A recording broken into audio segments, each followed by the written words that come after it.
us today. If you have any questions about the project before we get going? Yeah. Sure. No, you can just tell me anything you want to tell me. Okay, great. Want to get a clap? We're speeding on both. All right. In frame? Yes. Yes. All right. So for establishing purposes, would you please introduce yourself? What's up? I'm Kanye West. Did you ever meet Jay Dilla? Yes, I did. I met Jay Dilla at Common's crib, just down the street here in LA. They were staying together. And I just remember looking at that MPC and thinking, like, those drums came out of that MPC. Like, you know, arguably the best drums in hip-hop history. And just remember just vibing with him and having so much respect and just wanting to work with him more. What was the time like that you two spent together? Was it focused around music? Yeah, we only focus on music. Me and Common, you know, we'll go play basketball and go to the movies and hang and all that. But me and Dilla, we just, you know, focus on just tracks. He had the organic feel, but still the sonics would break through, and he could give you a warm sound that still cut through speakers. It's like he was making Quincy Jones production sessions just inside of his MPC. You know, like most producers, you know, that can make music that knocks, which is like 90% of producers can make things that knock, especially with Fruity Loops and all that. The sound was usually colder. And then my sound is known for being very colorful and warm, but sometimes I'd be challenged on my mixes that everything didn't knock as hard as I wanted to. Or maybe by the time it came out it did, but people didn't realize I did 27 mixes to get to that point. But Dilla, every time, it's like that kick just sat so perfectly. And like his swings, his shuffles on his beats, his snare choices, the way he sampled shit, it was just like, it just sounded like, felt like drugs. I mean, his music just sounded like good pussy. To the layman who doesn't necessarily understand the process of isolating, you know, different sounds and drum beats and how those are sort of layered like textures, could you describe that? Yeah, well, you know, when you first start producing, you can start from sampling, you can start from programming a kick drum, a hi-hat, and a snare, and then, you know, you start from like, you know, my first beat to, you know, getting to the level of like the masters that use sampling, and, you know, they sample drums from the 70s and the 60s and, you know, mix it with some sample from the 80s and a little word sample from KRS or something on top of it, you know, or a James Brown scream. And this combination is, you know, is how people define their textures and who they are. And the hip-hop producers, you know, are very similar to the fashion designers. And that's one of the reasons why I'm so interested in fashion, is because it's the same thing. People sample from like they'll take a military jacket and, you know, and modernize it. So we would take, you know, like I'll take an Otis Redding sample and modernize it. And, you know, texturally, what Margiela was to fashion is really similar to what Dilla was to music. It really parallels a lot, because Margiela would do these interesting, you know, flips and abstract flips of the way, you know, the way you think about like a bracelet. You take like a small ring and make it like an oversized bracelet, or flip a jacket inside out, or cut all the edges really raw. And that rawness is, you know, that's what people are looking for, that reality, that life. It's like you want good and bad. You want salt and pepper. You want hot and sweet. And he was able to capture all that, and then sometimes just give you such an amazingly emotional, like connective, like melody. I don't know if connective is a word, but I create my own language. I don't give a fuck. So, and you know, that's what he is, because as hip hop producers, we were all designers in a way. So perhaps maybe I was like the Marc Jacobs of hip hop, and then he was like more like the Marshall of hip hop, and Pete Rock was the Jean Paul Gaultier or something of hip hop, and then Q-Tip was the Galliano or something. It's like all these, because I do this comparison to creators, and also you could do that same comparison to like the Coen brothers or Tarantino, the way they put textures in. Like I think Tarantino is like Wu-Tang to me. So I always like do all these like ways that creatives parallel. So. Yeah, how do you feel that Dilla's roots, being from Detroit, how he was affected by Motown, how that influenced his production, and how that brought Motown sampling to the forefront in hip hop at that time? I just, I got a special place in my heart for anyone from like the Midwest. And I think that because it's in the middle of America and so close to Motown, which was my favorite record label of all time was Motown. That form, that era of music was my favorite. Now, my favorite artist is James Brown, and I also love Stax. Like to me, like Motown and Stax are like Bad Boy and Rough Riders at the height. So you got like Biggie, and then you got DMX, or you could add Rockefeller in with that mix or something. And anyone like with that connection to that place. I mean, if you look at like the two top Grammy winners of all time are from Chicago, and like I'm like on this like path to like be the top Grammy winner of all time. That Midwestern feel of that middle America soul, people coming up from the South, the heritage and the music, and that being born in that culture, the purest, the greatest, musicians come out of that environment. Also, just the struggle that we deal with in those environments, where you're fighting, you're fighting for your freedom, you're fighting for your economic equality with your talent. That's all you got. There's no other chance right there.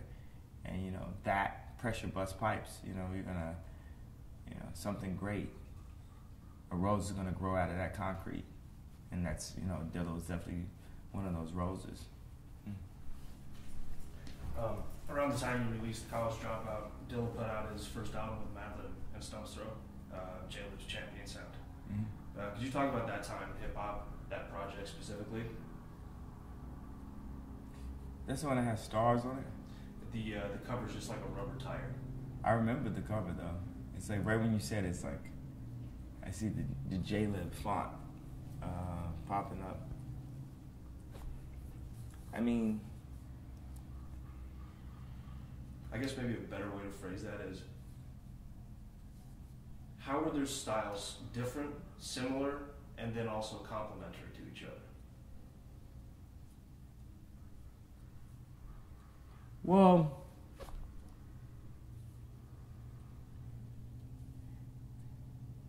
I just think that Dilla maybe perhaps might have been a bit more of a scientist, perfectionist, and Madlib might have just been a bit more crazy, just MF Doom, ODB, with it. And that combination is like, that juxtaposition was what made it, so impactful. Yeah. And also, the fact that is there, and my respect for that, and the fact that I came from that underground place, that is the balance, that is the anchor for a College Dropout to work. That it has to be anchored in an entire community of people that, believed in a certain type of anti-radio music. And I guess radio has a connotation because so many people are like, it's so formulaic. When people figure out a formula that works for radio, there's no one that's like, so few people are like fighting against it, and people that are fighting against it don't have the opportunities, or they get like completely compressed, and then that's when you get things like the American Music Awards. When you see it, you're just like, why the fuck would I watch this? Where, and it's to the point where it's like there is no Michael Jackson anymore, and you literally got like pop stars copying what Mike did and copying what MC Hammer did. There is that purity is not there because the system compresses talent so much and tries to demonize the truth, so they can control and sell product and shit. And that's why it's like such a shame when you lose like amazing people who are so rooted in what they do, and they just don't give a fuck about anything else because they know, money or no money, how important it is.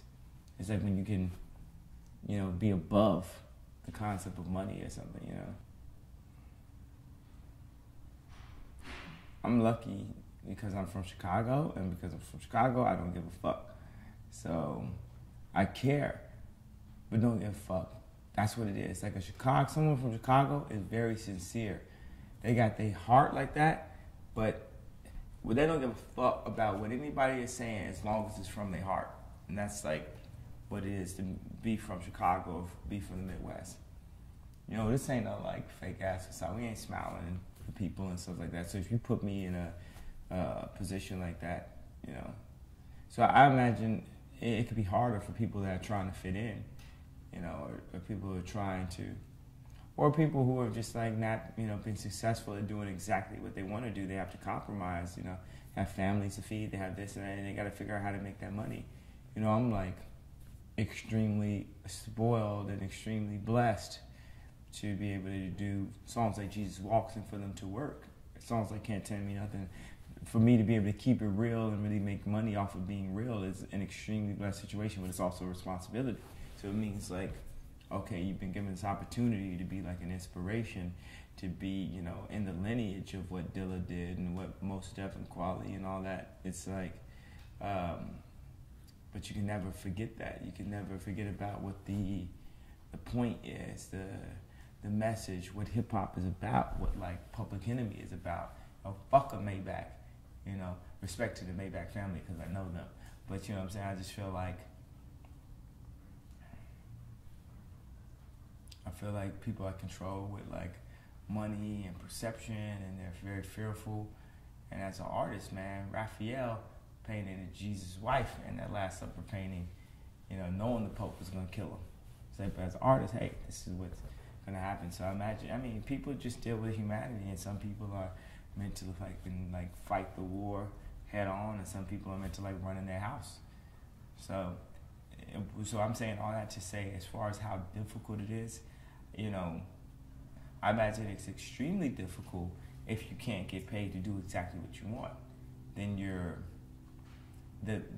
the blessing of life is having a job that's exactly, if you have a job, where you're doing what you love, you never work a day in your life.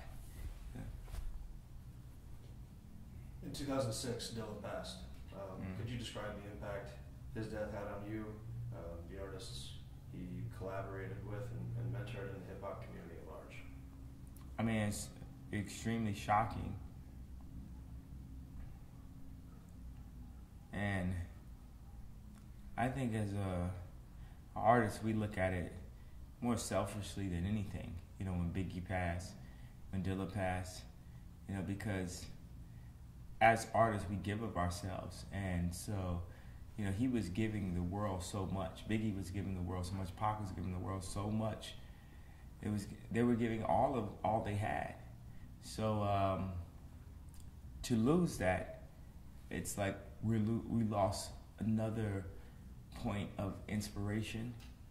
And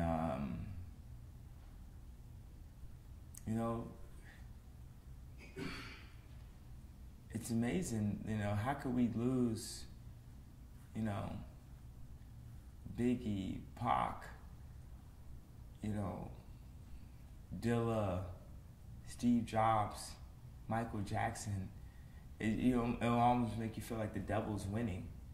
like the fucking system is winning and shit because all these people that, fought so hard. And that's what gives me like my fight. Just thinking like I have to work on behalf of Dilla. I have to, like, when I put a weird ass fucking this Jamaican sample, it's like it works at first, but it's not till I put like the that it sounds like art or sounds slightly wrong. And now we'll go to the radio. Now that it's wrong, motherfucker. Now play this. Play this 5-minute song that completely fucks up your programming. Like, play this.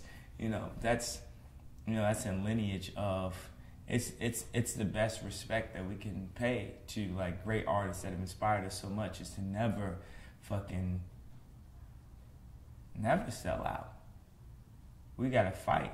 We gotta make music, and we think like if Dilla was alive, would he like this? If Biggie was alive, would he respect what we're doing now? When we name the song "Niggas in Paris," that shit is like so brash. And if Grammys don't nominate that as Song of the Year, then fuck them. And we keep the shit hip hop, and we just keep it moving. That's all it is. This might be a little redundant, but I wanted to address it. In 2011 at the Brooklyn Hip Hop Festival, Q-Tip said of the feelings you elicit in him, "I only felt like this when I met Dilla." What do you think Tip meant by that? Man, it's just Midwest dude that knows how to chop samples. That like, there's rules of hip hop, but it's funny because like my girl bought me this chain and shit, and like there was like this kind of anti thing that people are really strong on, like anti jewelry, anti this, and we all know Dilla was definitely on the side of like wearing some jewelry, but to have that juxtaposition was so weird for someone to be so talented and still wear jewelry, because it felt like at a certain point like the jewelry wearers were the less talented. But I could see through it and be like, wait a second, Jay-Z's like really talented though, regardless if a backpacker hates jewelry or not. And Dilla was on that side, and I think I just gave like a really similar Midwestern vibe. It's so funny because like Kamal just hit me today and shit was like, yo, can you get on the phone? And it's like,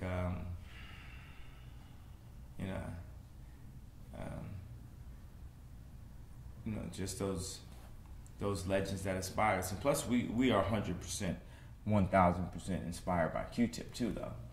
So it's like, basically what he's saying is like, I feel like me and Dilla are like the sons he never had.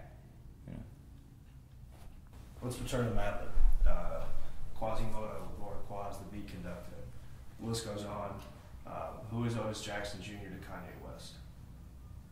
Well, it's funny because when we were doing Dark Fantasy, I had this Madlib joint, and the song was "No More Parties in L.A."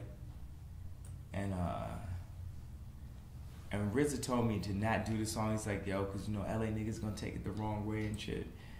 And actually, the sample for it was the same shit I used on New God Flow. I used to shake that bar because I was like, this is the most amazing fucking sample. And also, that was, Ghostface got that from an old school record also. So,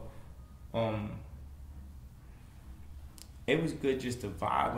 I went and like met with Doom, and like Madlib had his whole record set up in the other room, and Crawley came through that night. And it's just those moments where you meet with these people and you understand that, that this is a culture and a lifestyle and an inspiration for so many. And it's not like a fad. It's not just like a spray painted fucking t-shirt or something. It's like literally, when I was 14, I was considered weird coming out of Chicago because I was just hip hop as fuck. And it feels like amazing when you can walk into these spaces and, live inside of that creative zone when people just keep it, to that level of purity. Because, the music can mean everything, and it is everything. And like how close you get to those samples and the nuances and the way you chop it up and the people's appreciation for it is an amazing art form and a culture, man. It's like this shit, hip hop is just as important as Basquiat and Warhol, in a way, it seems like it's been made less important because of the importance that it's had to commerciality or commercial products or something, you know. So, you know, I give these like weird roundabout answers and shit, but that's, yeah. But sometimes the answer isn't like just black and white like that. I could just paint the scene of how I felt sitting there with Madlib, you know, working on these tracks and just hearing the textures. And you know, my thing as Kanye West is when I'm working with it, working with Dilla, working with Madlib, or working with Tip, or working with RZA, is just to see it and understand what it is I felt about it. That, you know, what Tip or RZA gave me as a kid, because they gave me more than money. You know, they gave me inspiration. You know, and how to, you know, take the elements of greatness and only the elements that can be understood in that year that is coming out, and forevermore though. You know, so a moment like Dark Fantasy, or like, you know, like on All the Lights, like Tip added like those weird Jamaican big snares in the back.